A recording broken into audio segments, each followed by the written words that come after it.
Hello student, welcome to Pragati classes. अगर आपने class 10th में मैथमेटिक्स बेसिक को सेलेक्ट किया है तो ये सिंपल क्वेश्चन पेपर के साथ आपको सोल्यूशन भी मिलेगा आपको इस वीडियो में। और ये सिंपल पेपर आपका ऑफिशियल है जो कि सीबीएसई ने जारी किया है। तो आपका जो फाइनल बोर्ड का एग्ज़ाम होगा वो सेम टू सेम इसी पैटर्न पर आपको देखने को मिलेगा। इसलिए बहुत ज़रूरी है कि आप इस पूरे सिंपल क्वेश्चन पेपर को सॉल्व करेंगे। अगर आपके पास मैथमेटिक्स स्टैंडर्ड आपने लिया हुआ है तो उसकी वीडियो भी चैनल पर अपलोडेड है, आप जो है चैनल पर जाकर उस वीडियो को देख सकते हैं। इसके अलावा साइंस, सोशल साइंस सबकी वीडियो आपको वहां पर मिल जाएगी। सबसे पहले तो हम बात करते हैं इस साल क्वेश्चन पेपर के पैटर्न में थोड़ा सा आपको चेंज देखने को मिलेगा। यहाँ पर 1 मार्क्स के टोटल जो है 32 क्वेश्चंस आएंगे। 16 क्वेश्चंस तो आपके नॉर्मल जो है शॉर्ट आंसर टाइप मतलब देंगे आपको क्वेश्चन, तो 16 क्वेश्चन नॉर्मली रहेगा। और उसके बाद जो है आपके पास केस स्टडी के क्वेश्चंस रहेंगे। और केस स्टडी के टोटल तो क्वेश्चन रहेंगे 20, लेकिन उसमें से आपको करना कितना होगा 16। हर 5 में से आपको 4 क्वेश्चन करना है अपनी मर्जी से। तो ये 16 और ये 16 टोटल आपका 1 मार्क्स के लिए कितने हो जाएंगे, 32 क्वेश्चन आपके हो जाएंगे 1 मार्क्स के लिए। उसके बाद आपके जो है 6 क्वेश्चन 2 मार्क्स के लिए होगा, 7 क्वेश्चन 3 मार्क्स के लिए और 3 क्वेश्चन 5 मार्क्स के लिए। मतलब यहाँ पर पार्ट ए से 32 और पार्ट बी 48 मार्क्स, इस तरीके से इन्होंने क्वेश्चन पेपर को डिवाइड किया है। और क्वेश्चन पेपर जो है काफ़ी इजी है क्योंकि ये मैथमेटिक्स बेसिक है। तो इसमें आप देखोगे स्टैंडर्ड से लेवल जो है थोड़ा लो ही रहेगा। जैसे आप फर्स्ट क्वेश्चन ही देख रहे होगे, express 156 as the product of prime. हमें सिंपली क्या करना है, 156 को प्राइम फैक्टराइजेशन करके इसे छोड़ देना है। तो ये बहुत ही क्वेश्चन सिंपल हो गया। 156 को आप क्या करोगे, इसको जब फैक्टराइजेशन करोगे तो 2 से आपका 2 का स्क्वायर मतलब 2 आपका 2 बार आएगा, फिर 3 आएगा, 13 आएगा, ठीक है। तो इस तरीके से जो है आपको फैक्टराइजेशन करके सिर्फ आपको ये लिखना है। नेक्स्ट क्वेश्चन है, write a quadratic polynomial sum of whose zeros is 2 and product is -8। तो आपको क्वाड्रेटिक पॉलिनोमियल निकालना है। इसके लिए सिर्फ आपके पास फॉर्मूला आपको पता होना चाहिए। क्या होता है इसका, आपका एक्स स्क्वायर माइनस में सम ऑफ जीरोज को आप a + b लिख सकते हैं।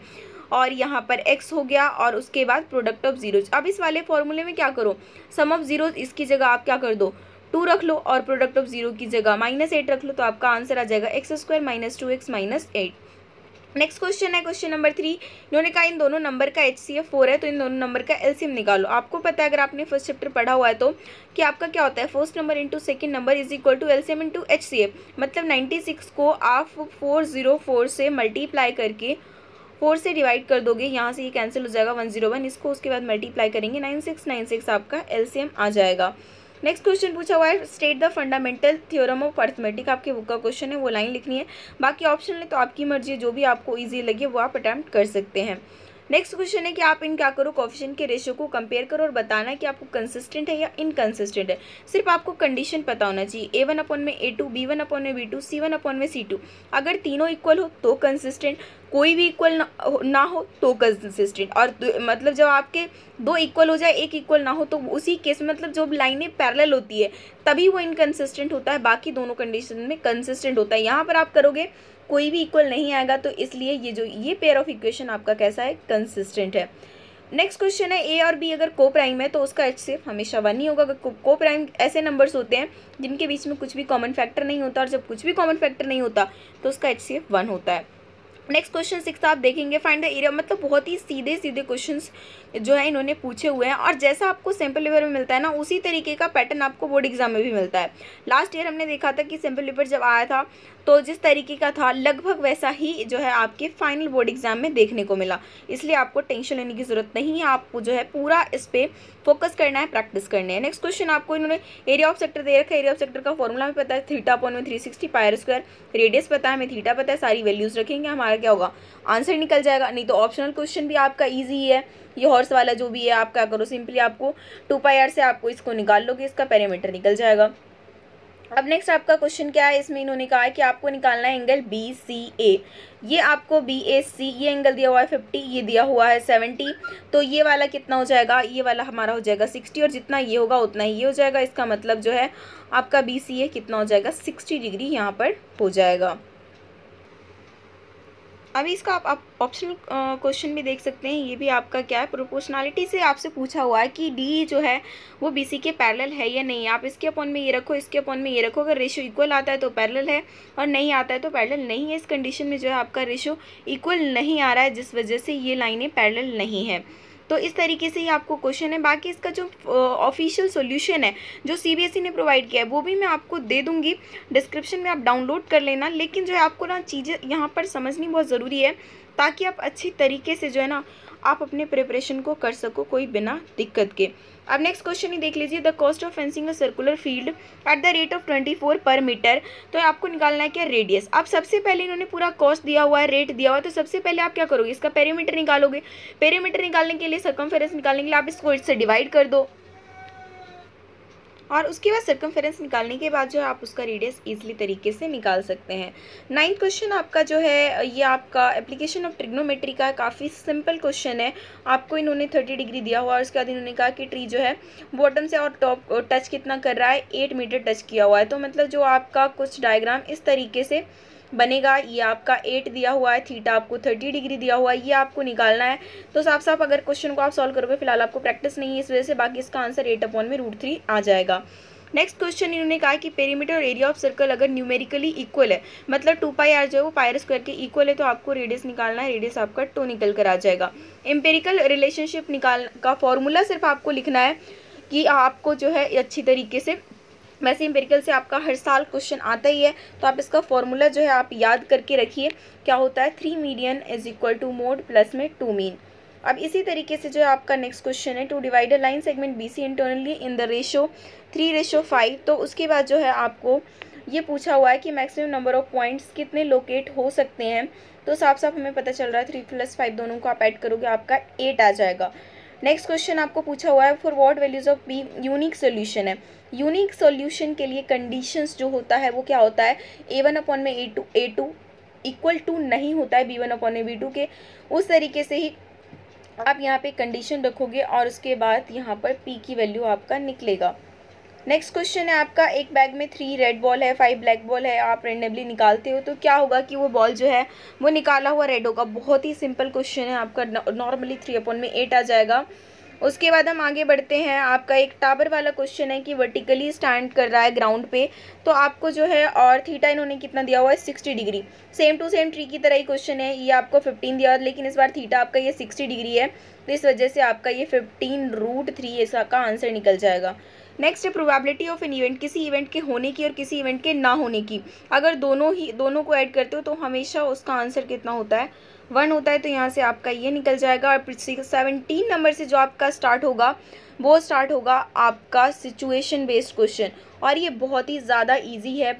नाम के लिए इन्होंने इतना कुछ दिया हुआ है, बट एग्जैक्टली में इतना कुछ देखने में लगता है, बट क्वेश्चन बहुत ही इजी है। नेक्स्ट क्वेश्चन जैसे इन्होंने पूछा हुआ है कि टोटल क्लॉथ मटेरियल कितना लगेगा अगर हमें 2 बिग डोम्स बनाने हैं जिसका रेडियस इतना दिया हुआ है।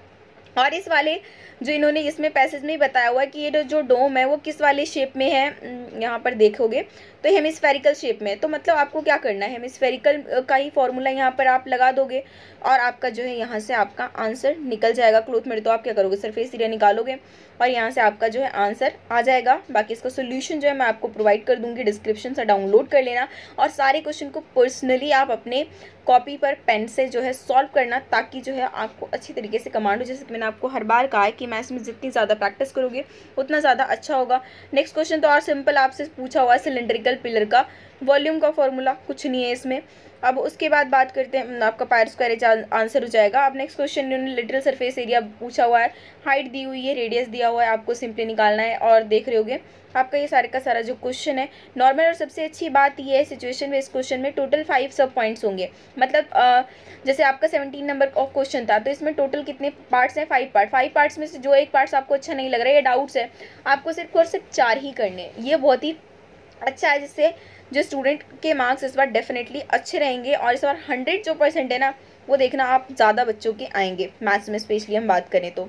बाकी तो साइंस में भी इन्होंने सेम पैटर्न को फॉलो किया है। अब नेक्स्ट क्वेश्चन तो और इतना ज़्यादा आसान है, एकदम बच्चों वाला। सिर्फ आपको यहाँ से क्या बताना है, कोऑर्डिनेट्स बताना है। इन्होंने कहा कि आप ए को ओरिजिन मान लो, तो आप बताओ क्या होगा कोऑर्डिनेट। भैया अब जब ओरिजिन ही मानोगे तो 0 0 ही तो होगा, तो ये आंसर हो गया। कोऑर्डिनेट्स ऑफ पी का कोऑर्डिनेट्स बताओ, यहाँ से 4 जा रहा है, उधर से 6 जा रहा है, तो 4 और 6 आंसर हो जाएगा। इस तरीके से इन्होंने सारे क्वेश्चन आपसे पूछे। कोऑर्डिनेट्स ऑफ आर बता दो, कोऑर्डिनेट्स ऑफ डी बता दो।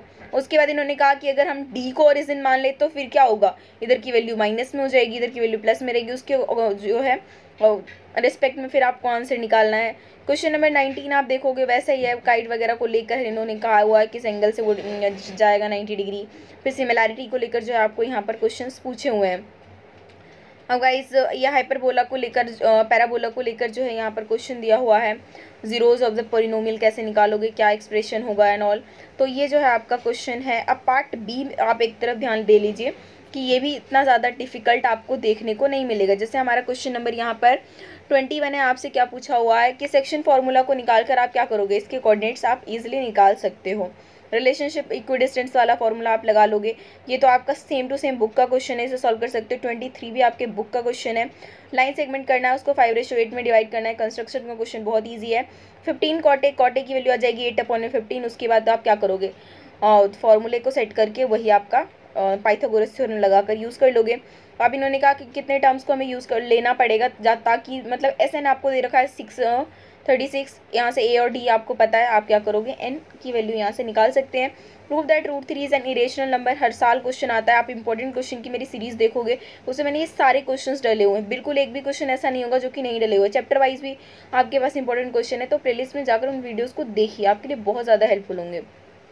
बाकी जो अपडेटेड इंपॉर्टेंट क्वेश्चन है वो भी मैं आपके लिए अपलोड कर दूंगी, आप वहाँ से देख लेना। नेक्स्ट क्वेश्चन है, मीना विड्रॉ करने चाहती है 2000 रुपये, 50 का नोट, 100 रुपये का नोट मांगती है, तो एंड ऑल। तो इसको लेकर जो है आपका ये इक्वेशन वाला क्वेश्चन हो जाएगा। तो ये वाला क्वेश्चन ये भी शायद से बुक का ही क्वेश्चन है, मैंने शायद दिखा हुआ है, तो ये बुक का ही क्वेश्चन है।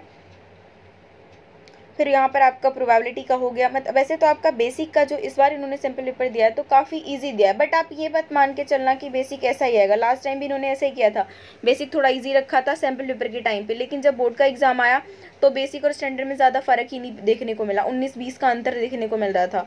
बल्कि मैं तो कहती हूँ अगर आपको सिलेक्शन का ऑप्शन मिले तो आप स्टैंडर्ड ही सिलेक्ट कर लो, बाकी आप देख लो, क्योंकि ज़्यादा का अंतर रहता नहीं है, लेवल थोड़ा सा ही अप एंड डाउन रहता है, तो इस वजह से कोई इतना ज़्यादा फ़र्क पड़ेगा नहीं। हालांकि सैम्पल पेपर में इस साल काफ़ी ही ईजी लग रहा है, और स्टैंडर्ड के कंपैरिजन में ही ईजी तो है, तो आप अपने अकॉर्डिंग फिर आप इसे देख सकते हो। ये आपके ये लॉन्ग क्वेश्चन है, इसका सोल्यूशन मैं आपको दिखा देती हूँ फटाफट से। अब यहाँ से देख सकते हैं ये CBSE ने खुद ही अपने मार्किंग स्कीम प्रोवाइड करती है, जिसमें कि पर्टिकुलर पूरा सोल्यूशंस ही इन्होंने शॉर्ट फॉर्म में लिखा हुआ होता है। तो ये शॉर्ट क्वेश्चन तो मैंने आपके साथ ऑलरेडी डिस्कस किया हुआ है कि किस तरीके से कौन सा क्वेश्चन सॉल्व होना था। बाकी जो है इसकी PDF लिंक तो डिस्क्रिप्शन में मिल ही जाएगा, वहाँ से आप डाउनलोड करना। लेकिन सबसे पहले आप क्या करोगे, क्वेश्चन को खुद ही अटैम्प्ट करने की कोशिश करोगे, उसके बाद आप सोल्यूशन को यहाँ से देखेंगे, ताकि जो है आपको एक अपने ऊपर एक कॉन्फिडेंस बने कि हाँ हम ये क्वेश्चन कर सकते हैं, हम अपने बोर्ड एग्जाम के लिए इतना प्रिपेयर हो चुके हैं। तो आप यहाँ से देख सकते हो कि सारे सोल्यूशन, जैसे लॉन्ग क्वेश्चन है तो पूरा ही सोल्यूशन इन लोग करके देते हैं। ये जो है √3 कई स्टूडेंट को प्रॉब्लम होता है कि हम किस पैटर्न से किस तरीके से प्रूव करें, तो ये CBSE का खुद का तरीका है, आप इससे करो, मार्क्स आपके डिडक्ट होंगे ही नहीं, तो आप इस तरीके से जो है आप इसको कर सकते हो। आप एक बार मैं आपको लॉन्ग क्वेश्चन दिखा दूँ जो कि आपका यहाँ से स्टार्ट होता है। बोट और स्ट्रीम वाला जो क्वेश्चन है वो आप देख सकते हो, इस तरीके से आपको करना है, क्योंकि ये क्वेश्चन 5 मार्क्स का है, तो ये आपको जो है लंबा सा तो लगेगा, बट नो प्रॉब्लम, आप प्रैक्टिस करोगे तो कोई दिक्कत नहीं आएगी। और ये लॉन्ग क्वेश्चन में हमने स्टैंडर्ड में भी देखा था इसी चैप्टर से, और इसमें भी आपका उसी चैप्टर से ही इन्होंने लॉन्ग क्वेश्चंस डाले हुए हैं। तो जो है चैप्टर वाइज भी मैं आपको वेटेज बहुत जल्द प्रोवाइड करूँगी, तो आप वीडियो को आप उसे भी देख लेना। अपडेटेड रहने के लिए चैनल को सब्सक्राइब करके बेल आइकन क्लिक रखना, ताकि जैसे ही वीडियो डले आपको नोटिफिकेशन उसका मिल जाए।